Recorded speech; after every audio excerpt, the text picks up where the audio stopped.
Good evening. शुभ संध्याकाळ. आज आपण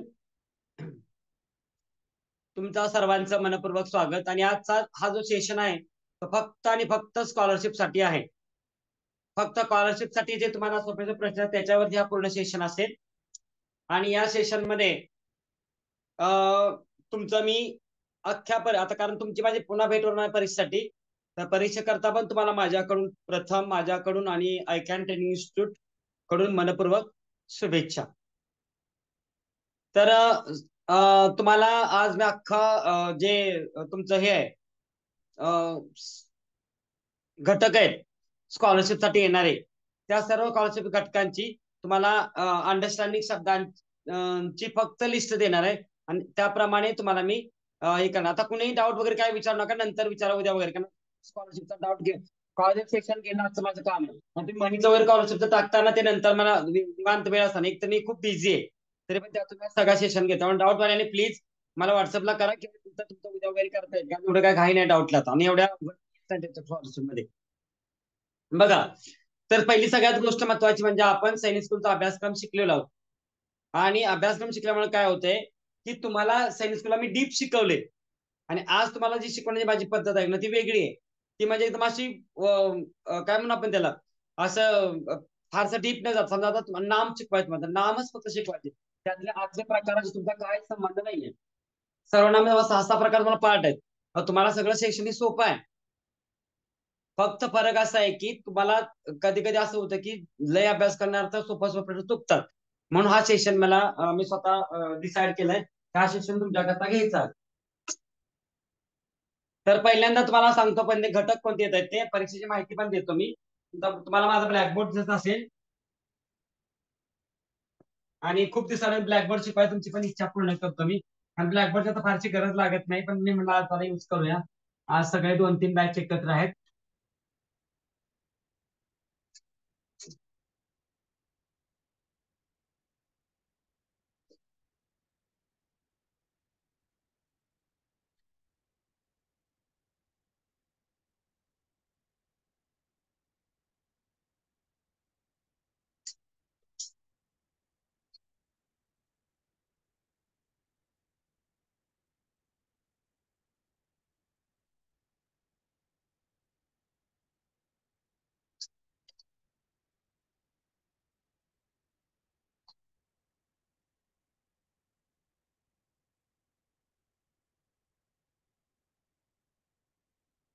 बघा, तर आता आपल्याला स्कॉलरशिप आणि त्यासाठी जे काही घटक लागणार आहेत त्याच्याबद्दल थोडक्यात तुम्हाला माहिती आहे. परीक्षा किती प्रकारची असते काय सगळं तुम्हाला मी सांगतो. आता बघा, इथे एकूण आपली परीक्षा जी असते एकूण परीक्षा असते ही असते 300 मार्कांची, बरोबर. तर याच्यामध्ये तुम्हाला मराठी 50 मार्क, 25 प्रश्न, गणित 100 मार्क, 50 प्रश्न, बुद्धिमत्ता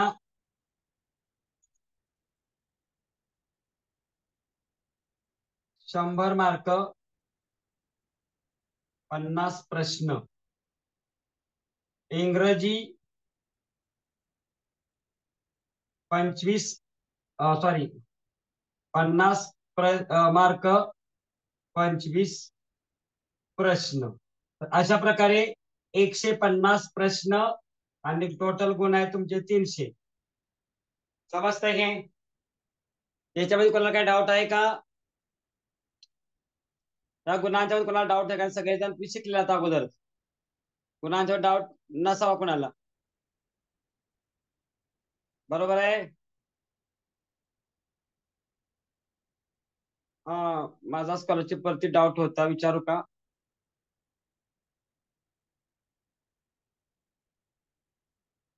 हा, विचारा विचारा. पण आता आपल्याला वेळ नाही, कारण मला संपूर्ण जर सेक्शन पूर्ण करायचं असेल तर मला जास्त वेळ देता येणार नाही. ज्याला एकदम इमर्जन्सी डाऊट असेल तर हात वरती करायचे. हॅलो. Yes sir. सर स्कॉलरशिपच घेणार आहे का आज फक्त? आता एवढा वेळ सांगतोय काय नाही मी, काय मला इमर्जन्सी असेल तर तुम्हाला हात वरती करायचा. ठीक आहे.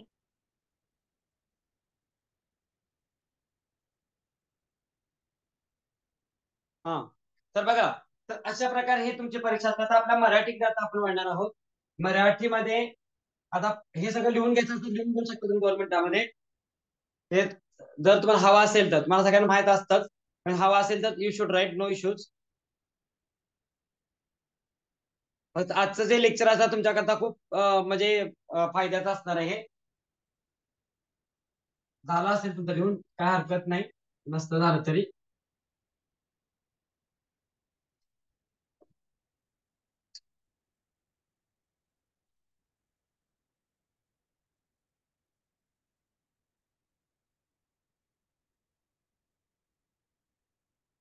आता मराठीमध्ये मला घटक मी सांगणार आहे, म्हणजे कसले घटक सांगणार आहे. पाठांतर सोडून, पाठांतर तुम्हाला येतं त्यामुळे पाठांतरचे घटक लिहिण्यामध्ये मी वेळ खर्च करणार नाहीये. आता पाठांतर सोडून जे तुम्हाला घटक आहेत, जे आम्हाला घ्यायचे आहेत आता, त्याच्यामधला पहिला एक, हे लिहून घ्या मात्र घटक. नाम. नंबर 2 सर्वनाम. नंबर 3 विशेषण. आणि नंबर 4 क्रियापद. नंबर 5 लिंग. नंबर 6 वचन. आणि शेवटचा आणि 7वा नंबर विराम चिन्हे. हे 7 घटक तुम्हाला फक्त समजून घेण्यासाठी आहेत. बाकीचे सगळे घटक तुम्हाला स्वतःच्या बेसवर तयार करायचे, पाठांतर सगळे. त्याच्यामध्ये कोणकोणते ते लिहित नाही मी आता, पण तुम्हाला सांगतो. सर, समानार्थी शब्द, विरुद्धार्थी शब्द, त्याच्यानंतर अनेक शब्दाबद्दल एक शब्द, पिल्लूदर्शक शब्द, घरदर्शक शब्द, वाक्प्रचार आणि म्हणी. हे असं सगळं एकत्रित तुम्हाला पाठांतरावरती प्रश्न असतील. आणि हे जे 7 घटक आहेत, म्हणजे साधारणपणे तुम्हाला 7 घटक आपण जर प्रत्येक ह्याच्यावरती विचार केला तर 7 प्रश्न जरी नाही आले तर किमान प्रत्येकाचा एक एक तरी पकडला तरी 7 दुणे 14 मार्काचा हा आपला घटक असेल. आणि पॅराग्राफ तर तुम्हाला मी भरपूर शिकवले. पॅराग्राफचे तुम्हाला 10 मार्क आहेत. बघा, हे 10 मार्क तुमचे कसे आहेत, उतार्यावरील आहेत, बरोबर. आणि आता हे 14 आणि 10 24 मार्काचा घटक तुम्हाला. बाकीचे राहिलेले किती राहिले, 26 राहतात ना शिल्लक, बरोबर ना. 50 हे 26 मार्क मात्र तुम्हाला, 26 किंवा 24 मार्क तुम्हाला जे आहेत नाही ते सगळे तुमच्या पाठांतराच्या घटकावरती अवलंबून आहे, किंवा मग एखादी जाहिरात वगैरे येते त्याच्या आधारे असते. त्यामुळे जे मुलं ज्यात या अलंकारिक शब्द पण असतात, हो, जी मुलं या ठिकाणी रेग्युलर स्टडी करणारी आहेत, ज्यांनी खूप सारा सायन्स स्टडी केलेला आहे, असे विद्यार्थी म्हणजे समजा उदाहरणार्थ आनंदी सागावे आहे, त्याच्यानंतर हिंदवी पाटील आहे, आयुष पवार, हे जे लोक माझ्या रेग्युलरच्या ह्याच्यामधले आहेत त्या लोकांना 50 ते 50 गुण मिळायला काही हरकत नाहीये. निरंतर देवांचे म्हणजे बरेचसे विद्यार्थी आहेत, हिंदवी खूप सारे आहेत, नाव घेत ना तुम्ही कोणाची, केदारनाथ घोरपडे, खूप सारे आहेत. या विद्यार्थ्यांना त्याकडनं मला 50 गुणांची अपेक्षा दोन्ही परीक्षेमध्ये आहे. आता सुदैवाने तुमची सायन्स पुढे गेली त्याच्यामुळे मला अभ्यास करायला खूप सारा वेळ आहे. आणि मी आता एक जर समजा मला वेळ राहिली तर एक्स्ट्रा तास घेईन, किंवा वेळ राहिली तर सुट्टी पण घेईन, कारण खूप सारा अभ्यास मला घेतलेला आहे. तर हे सगळं लिहून काढलं असेल तर लिहून काढून घ्या. आता लगेच पटापट घ्यायला तुमची क्लास सुरुवात करतो तुम्हाला मी. हा, पहिला घटक नाम.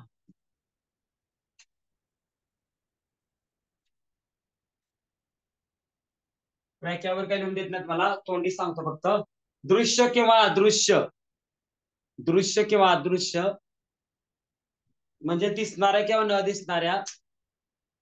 दृश्य किंवा अदृश्य, दिसणाऱ्या किंवा न दिसणाऱ्या नको लिहायला, डोक्यात लिहा आता. मेंदूतल्या मेंदूत. हा, दृश्य किंवा अदृश्य, दिसणाऱ्या किंवा न दिसणाऱ्या ज्या वस्तू किंवा घटक पदार्थ इथे त्याला जे ठेवलेलं नाव असतं त्याला नाम असे म्हणतात. उदाहरणार्थ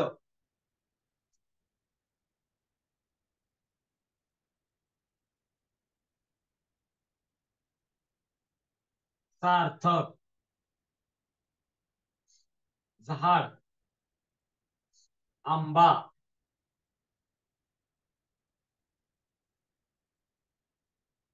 इत्यादी. म्हणजे कोणतं पण नाव. जर अजून जास्त जास्त नाव देतो, मला गडबड होऊ नये. हे दिसतंय, सार्थक दिसतो, झाड दिसतो, दिसणार आहे ते, सॉरी, दिसणारे. स्वर्ग, नरक, वारा, हवा, न दिसणारे. म्हणजे आपली व्याख्या काय होती? दृश्य किंवा अदृश्य. तर हे ज्या गोष्टी आहेत ना, सगळ्या ह्या गोष्टी त्या अदृश्य आहेत, पण आहे त्याला नाव. त्याच्यामुळे भूत, चेटकिन इत्यादी. तर हे सारे घटक त्यामध्ये येतात. आणि तुम्हाला परिचित प्रश्न कसा असतो बघा. एक वाक्य देतो इथे लिहून मी, हे लिहून घेत चला माझ्या बरोबर. उदाहरणार्थ, एक, राम शाळेतून घरी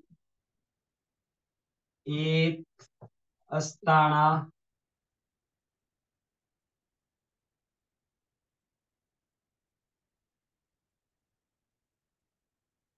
रस्त्यावर पडला. वरील वाक्यातील नामांची संख्या ओळखा. आता मला SMS करायचे, तुझे SMS करायचे मला. या पर्यंत मला SMS करायचं.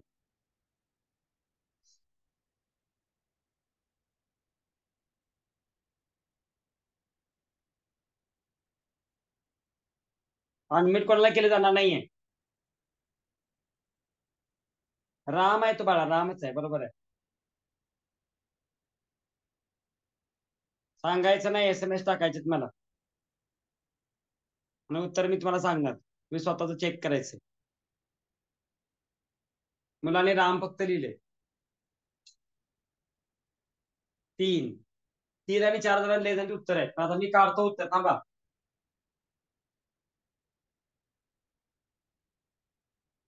बघा आता, आता लक्ष द्या. राम, एक, शाळेतून म्हणजे इथे शाळा शब्द आहे. 2, घरी, एक, इथं तिसरा शब्द आहे. येत असताना, रस्त्यावर पडला, हा चौथा आहे. ज्यांनी रस्ता एक नाम आहे. असे ज्यांनी 4 लिहिले त्यांचं उत्तर बरोबर आहे.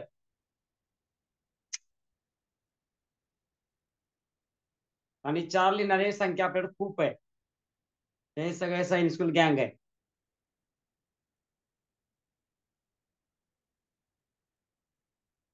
Very nice. बस SMS स्टॉप करायचा झाला. आता पुढे जायचे मला. आता नाही SMS बघणार मी. अजून एक उदाहरण देतो.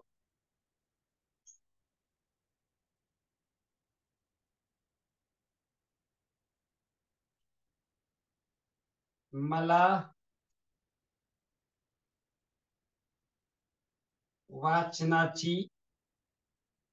वाचनाचा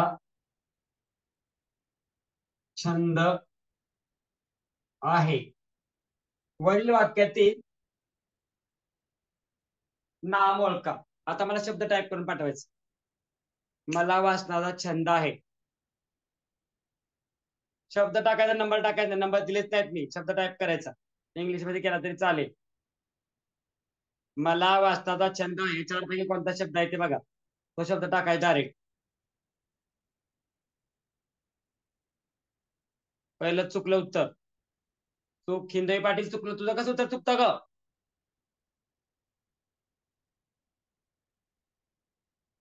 अनुष्का छान. बरिराचं चुकलं.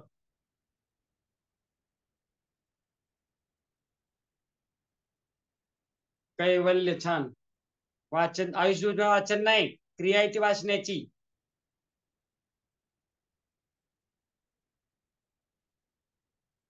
बरिराचं बरोबर लागतं.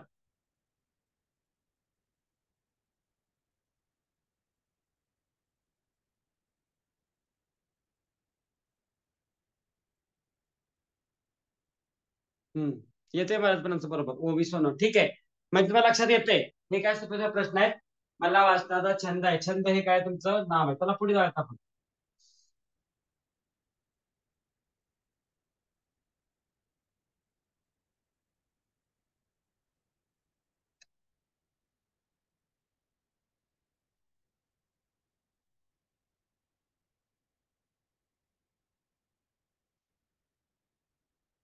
नामाऐवजी येणाऱ्या शब्दाला सर्वनाम असे म्हणतात. नामाऐवजी येणाऱ्या शब्दाला काय म्हणतात? सर्वनाम असे म्हणतात. उदाहरणार्थ बघा, ती मुलगी हुशार आहे. बघा, तर ती म्हणजे आपलं सर्वनाम झालं. पण आता मी असं म्हटलं, श्यामल शाळेत जाते. स्वल्पविराम येते. ती खेळात सहभागी होते. आता ती म्हणजे कोण? श्यामल. हे तुम्हाला कळलं म्हणजे श्यामल जो आहे म्हणजे हे नाम आहे. तिच्या ऐवजी हा आला म्हणून हा काय झालं? ती काय झालं? सर्वनाम झालं. समजतं सर्वांना? सर्वांना समज डिटेल सांगायची पण गरज नाही. ती राईट. आता पुढे याच वाक्यामध्ये ती मुलगी. आता ही मुलगी सामान्य नाम आहे. तुम्हाला शिकवायची गरज नाही का? तुम्हाला येतंय हे काय परीक्षा आलं तर नाही तुम्ही करू शकता. आता इथं मला बघायची ही हुशार आहे. हुशार म्हणजे हे विशेषण आहे. का विशेषण आहे? कारण ती जी मुलगी आहे ती मुलगी कशी आहे? ती हे सर्वनाम आहे. तिला आपण कशी हा प्रश्न कशी कसा कशी विचारलं कशी आहे. आता या ठिकाणी श्यामलच्या ऐवजी दुसरा शब्द मी घेतला असता. पेन दुसरा घेतो मी.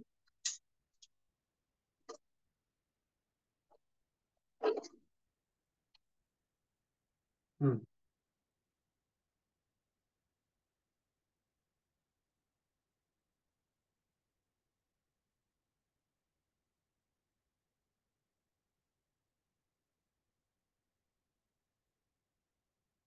संग्राम हुशार आहे. बरोबर. तर आता संग्राम कसा आहे?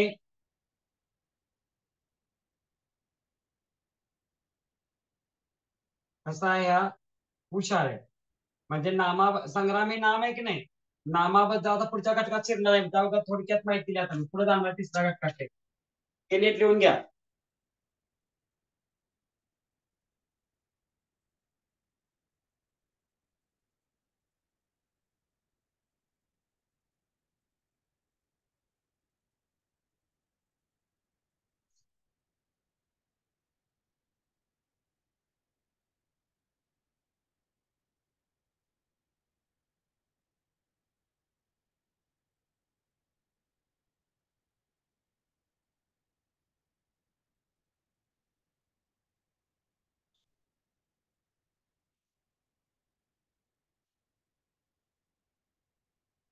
विशेषण. विशेषण म्हणजे काय? नामाबद्दल विशेष माहिती सांगणाऱ्या शब्दाला काय म्हणतात? विशेषण असे म्हणतात. उदाहरणार्थ बघा, ते झाड उंच आहे. सॉरी, उंच हे विशेषण आहे. त्याच्यानंतर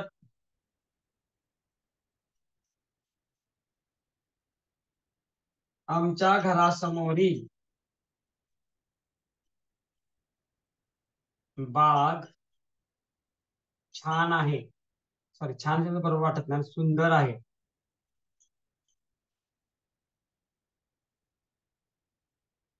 बाग कशी आहे? सुंदर आहे. हे दोन.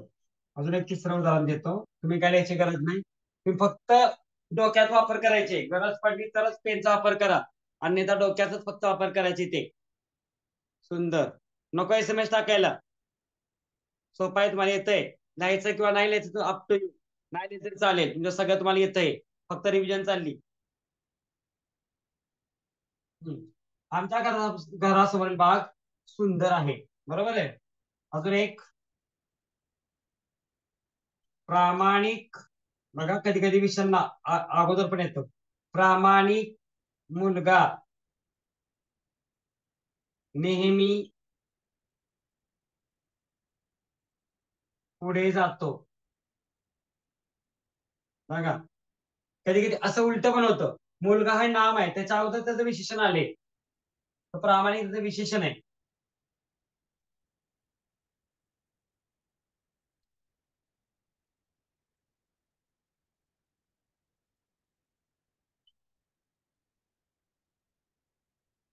समृद्धी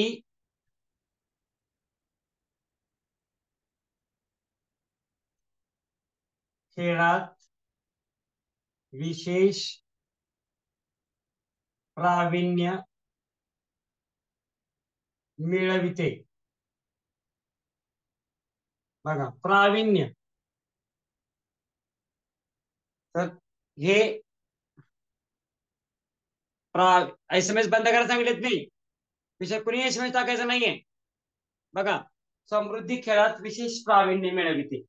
म्हणजे प्रावीण्य हे तिच्या गुणधर्म आहे त्याच्या खेळामधला. खेळते म्हटलं तर खेळण्याची क्रिया झाली, मग ती क्रियापद झालं असतं. आता चौथा घटक बघूया आपण.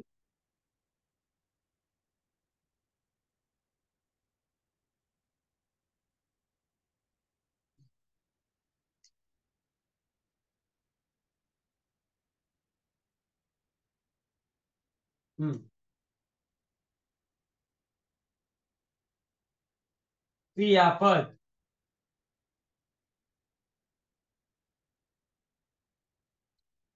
क्रियापद म्हणजे काय? तर क्रियापद म्हणजे वाक्याचा अर्थ पूर्ण करणाऱ्या अविकारी शब्दाला क्रियापद असे म्हणतात. वाक्याचा अर्थ पूर्ण करणाऱ्या अविकारी शब्दाला क्रियापद असे म्हणतात. आता बघा, प्रामुख्याने क्रियापद शेवटी येतं, नेहमी शेवटी येतं असं नाहीये, कधी कधी तरी ते शेवटी येतं. बघा,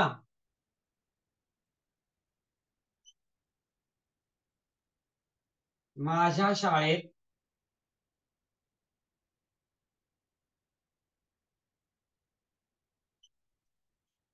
हसत खेळत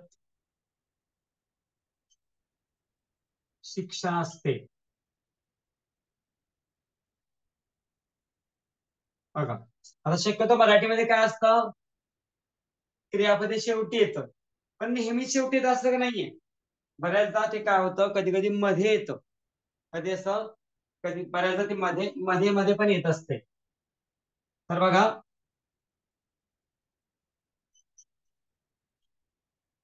झालं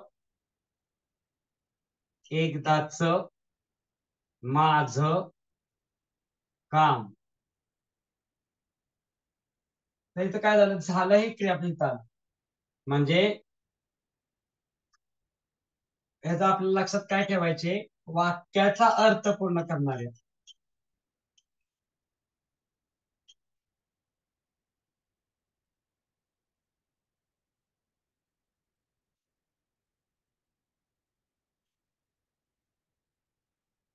शब्दाला काय म्हणतात, अविकारी शब्दाला काय म्हणतात,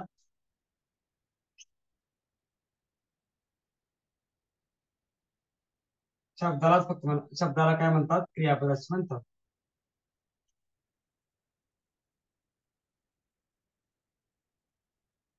विकारी शब्दाला विकारी नाही.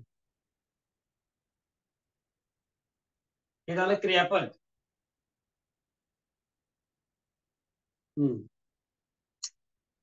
SMS टाकायचं म्हणून सांगितलं. हर्षल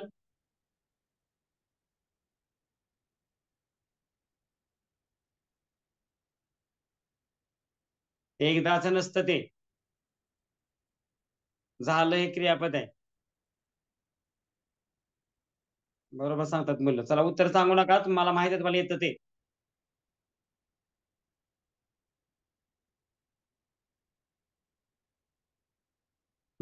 पुढे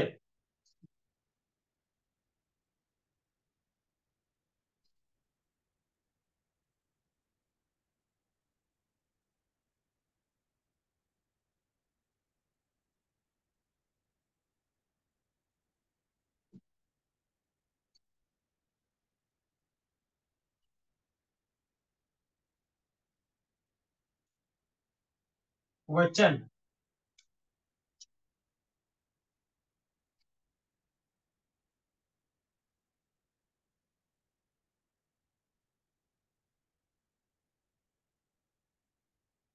बघा, वचन म्हणजे काय? वस्तू एक आहे की अनेक याचा बोध होतो, त्याला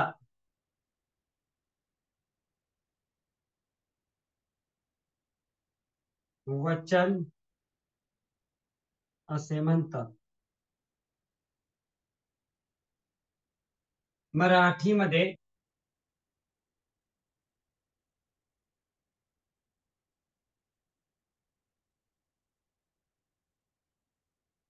एकूण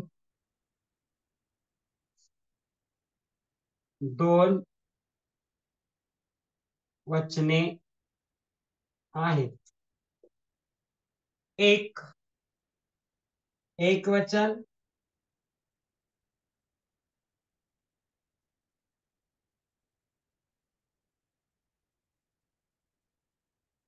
दुसरं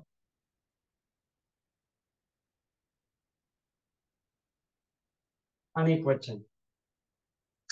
बघा, एक आहे एक वचन, दुसरं आहे अनेक वचन.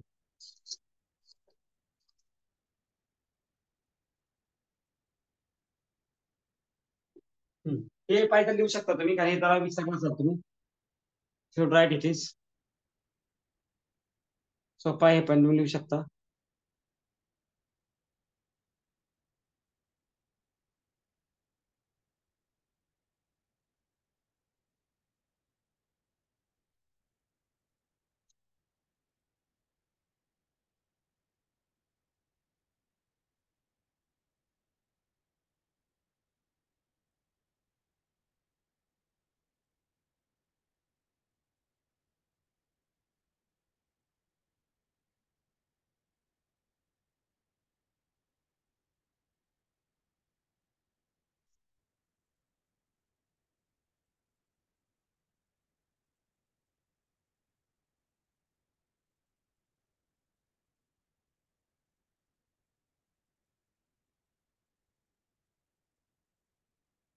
चार्जिंग संपत आला तर मी काय चार्ज करू? ओके, चला पुढे.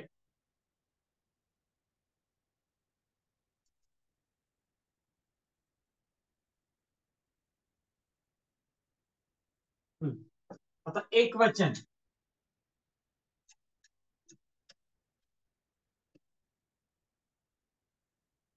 इथे खाली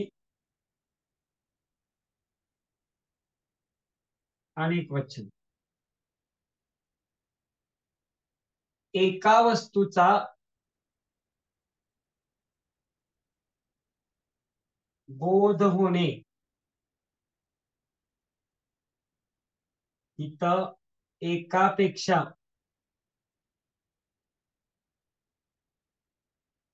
जास्त वस्तूंचा अगर कसा एका जास्त गोष्टीचा बोध होणे. बघा म्हणजे एकाचा बोध झाला की एक वचन, एकावर जास्त असलं की ते अनेक वचन. याच्यावरती प्रश्न कसा राहतो बघा.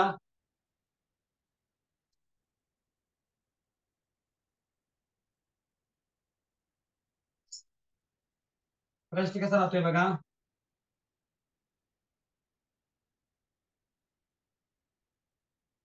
हम्म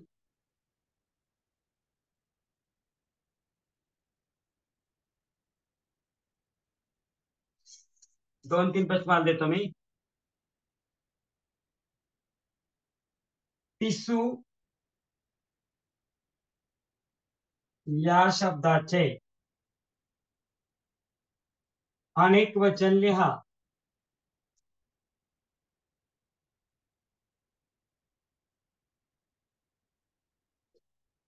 पर्याय ए पिसवा,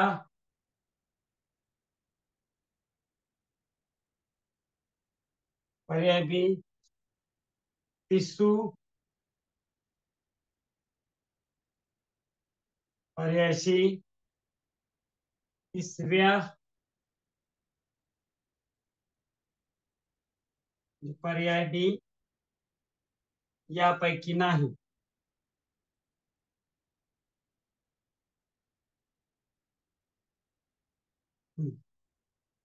तर याचं उत्तर तुम्हाला सांगावं लागेल. पहिलं उत्तर बरोबर आहे, पिसूचा आहे पिसवा. दुसरा एक प्रश्न तुम्हाला मी.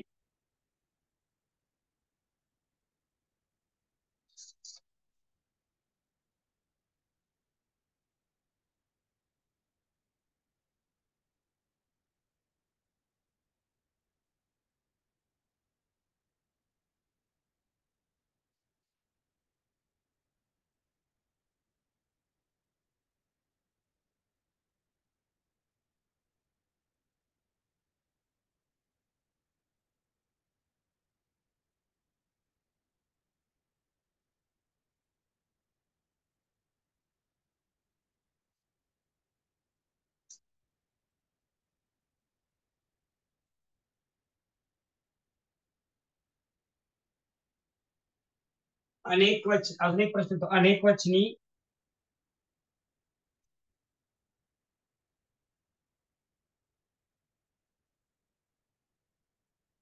रूप ओळखा. बघा ऑप्शन ए गळा,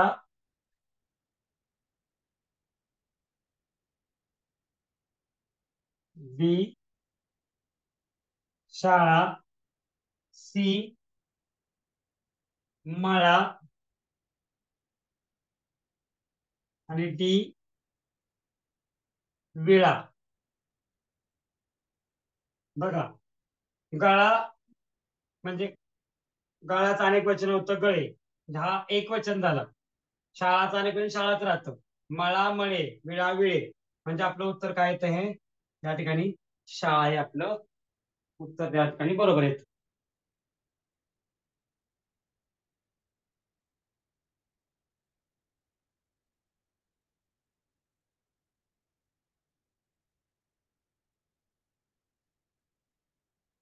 काही टाकायचं नाही. 3 उत्तर काय येतं का, ऑप्शन नंबर बी बरोबर येतं.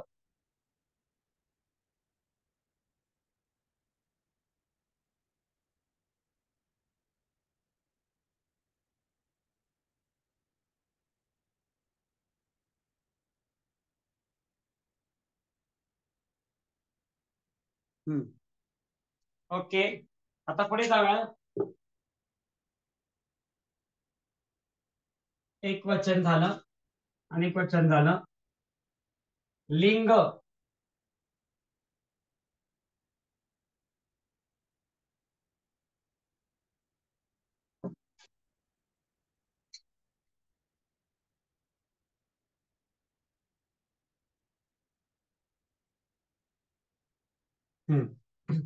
लिंग म्हणजे काय.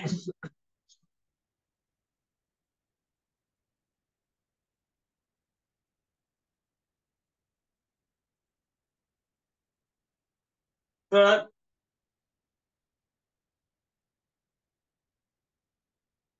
ज्याच्यातून आपल्याला स्त्रीलिंग किंवा पुल्लिंग याचा आपल्याला बोध होतो, त्याला आपण काय म्हणतो? लिंग असं म्हणतो.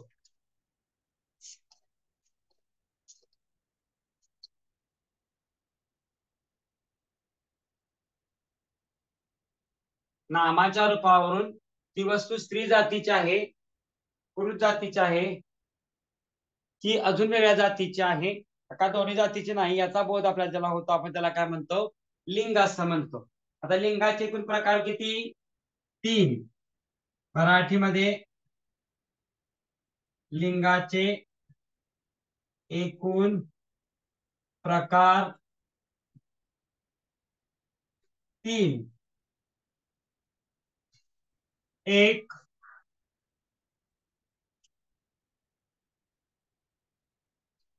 पुल्लिंग, नंबर 2 स्त्रीलिंग,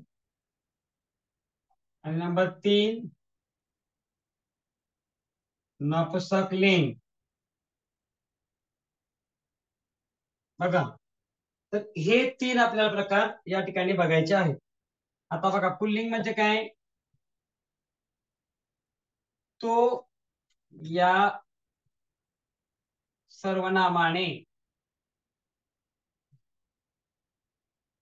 ज्याचा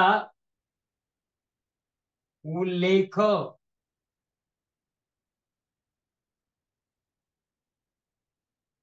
केला जातो त्यास काय म्हणतात? त्यास पुल्लिंग असे म्हणतात. बरोबर?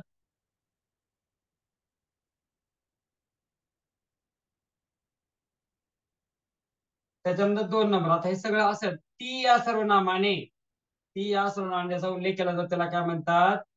स्त्रीलिंग म्हणतात. आणि ते या सर्वनामाने ज्याला त्याला काय म्हणतात? नपुंसकलिंग असे म्हणतात. बघा, तर हे 3 घटक आपल्याला परीक्षेमध्ये ओळखायचे असतात. अजून एक तुम्हाला सूचना याच्यामध्ये सांगतो, एक महत्वाची सूचना. हे लगेच लिहून घेतलं असेल तुम्ही, हे लगेच लिहून घ्या. महत्वाची सूचना त्यातून एक तुम्हाला सांगतो मी,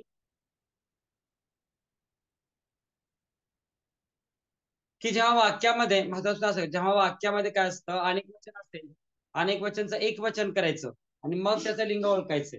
लक्षात घ्या. समजा झाडे, जंगलात खूप झाडे आहेत, झाडेचं आपल्याला ती झाडे जर केलं तर आपल्याला ते येणार नाही. तर काय त्यासाठी करावं लागेल? झाडेचं एक वचन करायचं, झाड. झाडेचं एक वचन काय करायचं? झाड. मग ते झाड.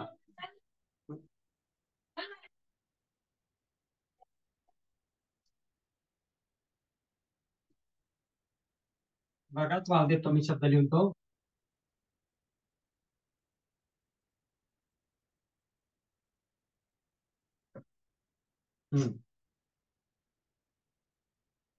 उदाहरणार्थ, जंगलात खूप झाडे आहेत. अधोरेखित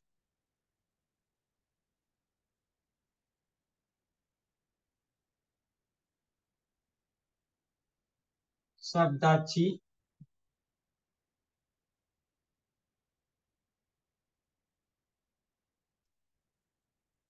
अधोरेखित शब्दाची जात ओळखा.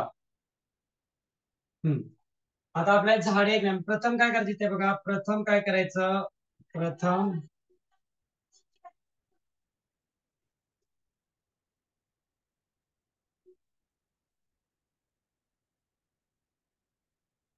बघा,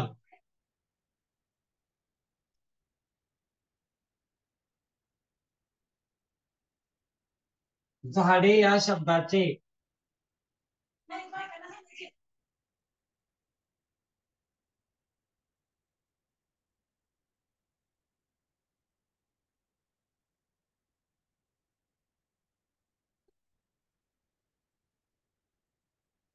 झाडे या शब्दाचे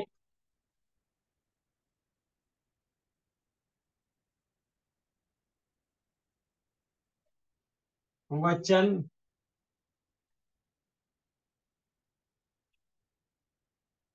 बदला.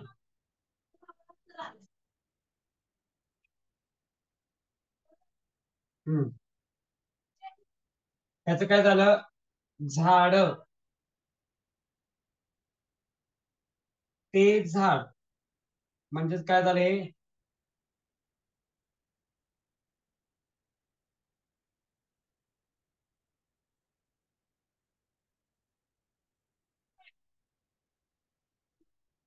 नपुसकलिंग. बघा, तर अशा प्रकारे तुम्हाला काय करावं लागतं? परीक्षेत प्रश्न झाला. अजून एक मला त्याचं क्वेश्चन नंतर.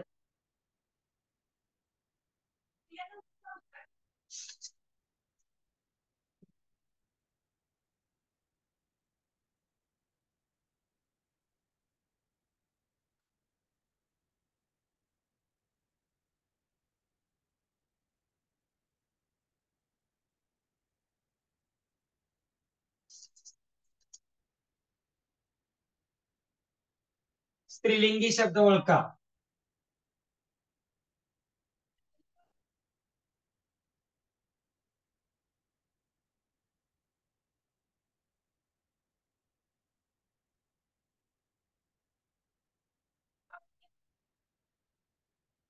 ए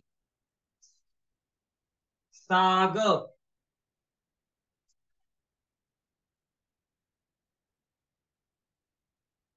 बी आग.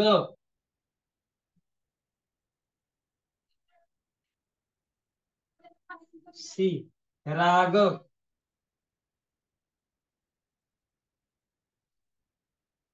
दी डाग.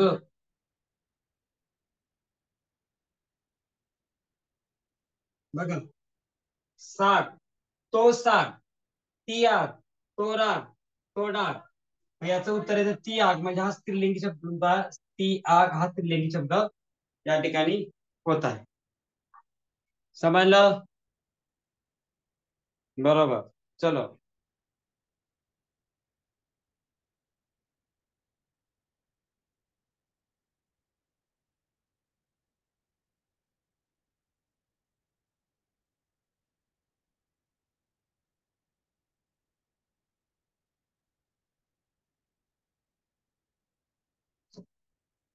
आता शेवटचा आणि 7वा घटक, विराम चिन्हे.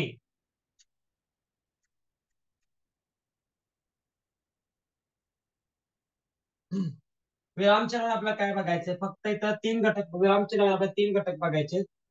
एक स्वल्प विराम, तो असा असतो. दुसरा घटक आहे प्रश्नचिन्ह.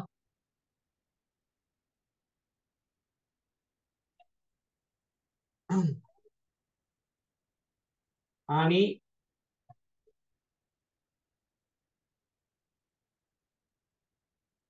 पूर्णविराम. झालं? ऍक्च्युली तुम्हाला सगळं हे येतं, पण मी तरी पण यातले 3 घटकाचा महत्वाचा भाग असा घेतोय की तुम्हाला ह्याच घटकावरती प्रश्न विचारले जातात. समजा बघा, स्वल्पविराम आपण काय देतो? एकाच जातीचे वेगवेगळे शब्द आहेत. समजा आता बघा,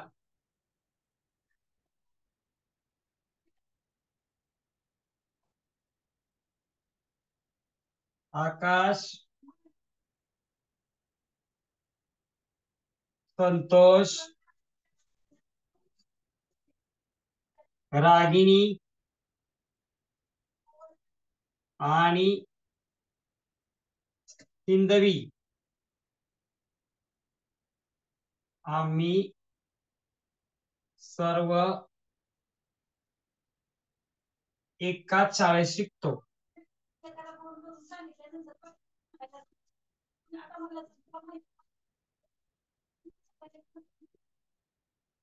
हे बघ, आता इथे मी दिला तो स्वल्पविराम, म्हणजे एकाच जाती शब्द आलेख नाही की स्वल्पविराम आपण देतो.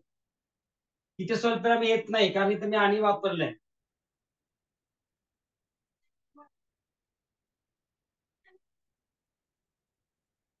आता प्रश्नचिन्ह बघा,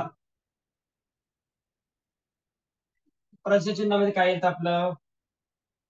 बरं ठीक आहे, तुम्ही एक वाक्य तयार करा याच्यामध्ये. कसं बघा, मला सांगतो कसं वाक्य तयार करायचं ते.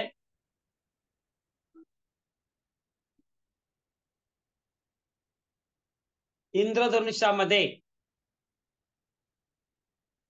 तांबडा, पिवळा, निळा, निळा, हिरवा असे विविध रंग असतात. त्याला प्रत्येकाला स्वल्पविराम आपण देत असतो. म्हणजे ज्या ठिकाणी आपल्याला हे असतं तिथं आपण काय करतो? स्वल्पविराम देत असतो. आता पुढे प्रश्नचिन्ह.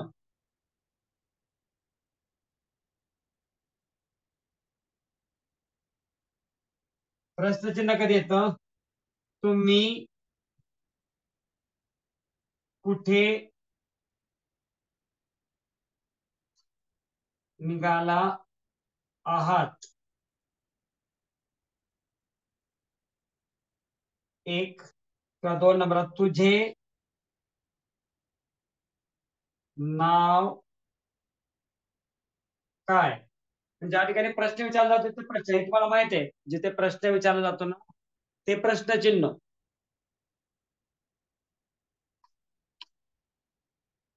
जिथे प्रश्न विचारतो ना ते प्रश्नचिन्ह. एवढं झाल्या. आता आपण वरती दुसरीकडे बघूया.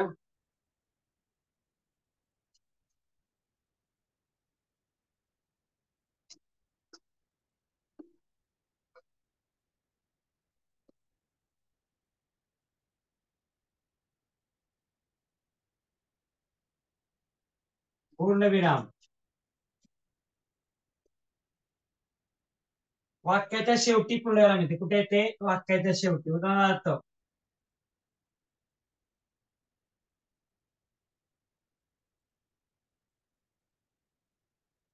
स्वामी विवेकानंद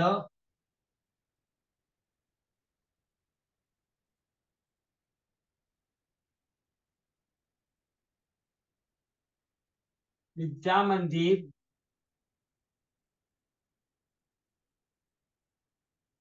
ही माझी शाळा आहे. पूर्णविराम. नंबर दोन,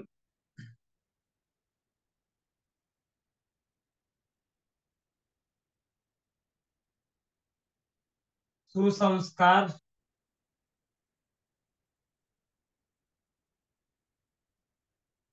व शिक्षण एका छताखाली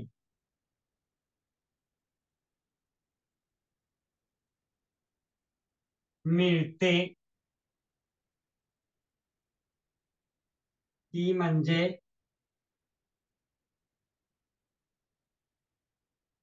ते म्हणजे माझे घर. आता बघा जरा वेगळं दिलं मी इथे. हा, तर आपल्या या ठिकाणी काय झालं? या ठिकाणी पूर्ण वाक्याच्या खाली इथे ते म्हणजे माझे घर. आता तुम्हाला या ठिकाणी मिळते हे अगोदर आपलं क्रियापद आले, पण तरी पण आपल्या वाक्याचा अर्थ कळतोय. बघा, आपल्याला वाक्याचा अर्थ कुठे झालेला बघायचे. म्हणजे मिळते मी अगोदर लिहिलं काय आणि मिळते मी नंतर लिहिलं काय, तर हे सगळं तुम्हाला हे सगळ्या गोष्टी येत असतात. तर या ठिकाणी आपण सगळे 7 घटक एकत्र केले आहेत. बघा, त्या ठिकाणी सगळे 7 घटक सगळे मी एकत्र केलेत. आणि 7 घटकांच्या वरती आता कोणाची शंका आता घेतल्या नाही. ज्याला शंका आहे त्याने मला व्हॉट्सअपला करायचे.